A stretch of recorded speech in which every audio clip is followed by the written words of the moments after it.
Sapiens Israeli इतिहासकार Yuval नोआ Harari द्वारा लिखित एक प्रसिद्ध पुस्तक है, जिसमें मानव सभ्यता के विकास की कहानी को रोचक और वैज्ञानिक दृष्टिकोण से प्रस्तुत किया गया है।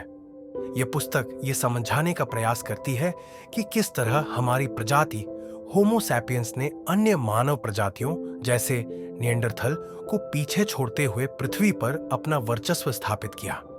यह पुस्तक मुख्यतः 4 क्रांतियों के इर्द गिर्द घूमती है, जिन्होंने मानव सभ्यता को वर्तमान रूप दिया।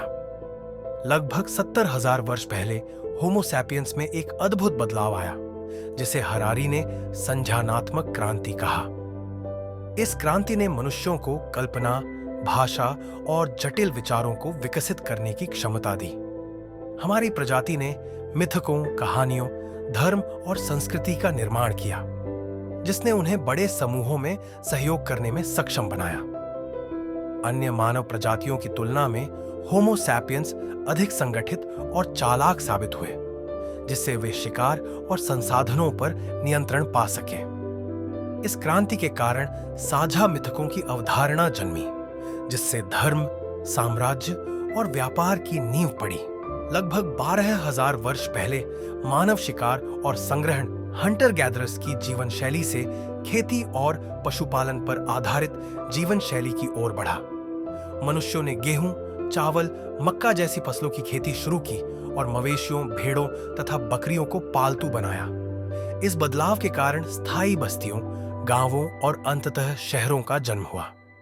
हालांकि यह क्रांति मानव जीवन के लिए एक बड़ी सफलता मानी जाती है, हरारी के अनुसार यह एक सबसे बड़ी धोखाधड़ी भी थी।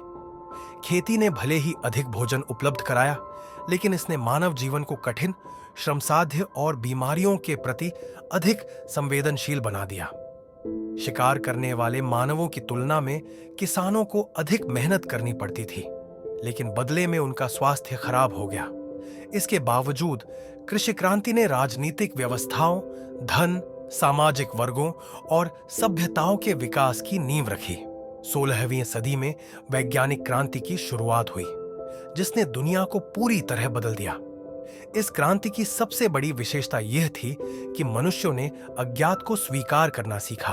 पहले लोग यह मानते थे कि वे सब कुछ जानते हैं, लेकिन वैज्ञानिक क्रांति के दौरान यह स्वीकार किया गया कि हमें नई चीजें सीखनी है और खोज करनी है। कोपरनिकस, गैलीलियो, आइजैक न्यूटन जैसे वैज्ञानिकों ने खगोलशास्त्र, भौतिकी और गणित में क्रांतिकारी खोजें की। चिकित्सा, जीव विज्ञान और रसायन विज्ञान में प्रगति हुई, जिससे मानव जीवन प्रत्याशा बढ़ी। इस समय पूंजीवाद, कैपिटलिज्म और उपनिवेशवाद, कोलोनियलिज्म का भी विकास हुआ, जिसने यूरोपीय शक्तियों को विश्व पर शासन करने में मदद की। 18वीं सदी में इंग्लैंड से शुरू हुई औद्योगिक क्रांति ने दुनिया को पहले से भी अधिक तेजी से बदला। मशीनों के आविष्कार ने उत्पादन क्षमता को बढ़ा दिया और शहरों का तेजी से विकास हुआ। कारखानों, रेलवे, बिजली और दवाइयों के विकास ने मानव जीवन को आधुनिक रूप दिया। औद्योगिक क्रांति ने पूंजीवाद, साम्राज्यवाद और उपभोक्तावाद को जन्म दिया, जिससे पूरी दुनिया की अर्थव्यवस्था जुड़ गई। इसने सामाजिक संरचना को भी प्रभावित किया। महिलाओं और श्रमिक वर्ग ने अपने अधिकारों के लिए संघर्ष करना शुरू किया। हरारी बताते हैं कि धर्म, साम्राज्य और पूंजीवाद मानव सभ्यता के 3 प्रमुख स्तंभ रहे हैं। धर्म ने बड़े पैमाने पर लोगों को संगठित करने में मदद की, जिससे सभ्यताओं का विकास हुआ। हरारी धर्म को काल्पनिक वास्तविकता मानते हैं, लेकिन यह मानव समाज के लिए एक महत्वपूर्ण कारक बना रहा। रोमन साम्राज्य, ब्रिटिश साम्राज्य और मुगल साम्राज्य जैसे बड़े साम्राज्यों ने दुनिया को आकार दिया। साम्राज्य ने विभिन्न संस्कृतियों और प्रौद्योगिकियों को जोड़ने का काम किया। पूंजीवाद ने आर्थिक विकास को तेज किया और आधुनिक वैश्विक व्यवस्था बनाई। पैसा और बाजार की अवधारणा ने देशों को आपस में जोड़ा। हरारी ने भविष्य की ओर इशारा करते हुए कहा कि विज्ञान और प्रौद्योगिकी मानवता को नए स्तर पर ले जा सकते हैं। Artificial intelligence, AI, genetic engineering और बायोटेक्नोलॉजी इंसानों को होमो सैपियंस से आगे एक नई प्रजाति की ओर ले जा सकते हैं, जिसे वे होमो डियोस कहते हैं।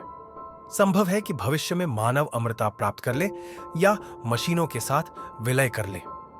सैपियंस एक बेहतरीन पुस्तक है जो यह बताती है कि मानव सभ्यता ने अपने विकास में कितनी चुनौतियां पार की हैं और आगे कहां जा सकती है। यह पुस्तक यह दर्शाती है कि कैसे भाषा, सहयोग, मिथक, धर्म, विज्ञान और पूंजीवाद ने हमें इस मुकाम तक पहुंचाया। लेकिन हरारी यह भी चेतावनी देते हैं कि प्रौद्योगिकी और शक्ति के इस नए युग में हमें सतर्क रहने की आवश्यकता है ताकि हम अपनी मानवता न खो दें। यदि आप इतिहास, विज्ञान और मानव सभ्यता के विकास में रुचि रखते हैं तो यह पुस्तक अवश्य पढ़नी चाहिए। आज के लिए बस इतना ही। अगले नए टॉपिक के साथ हम फिर मिलेंगे। धन्यवाद।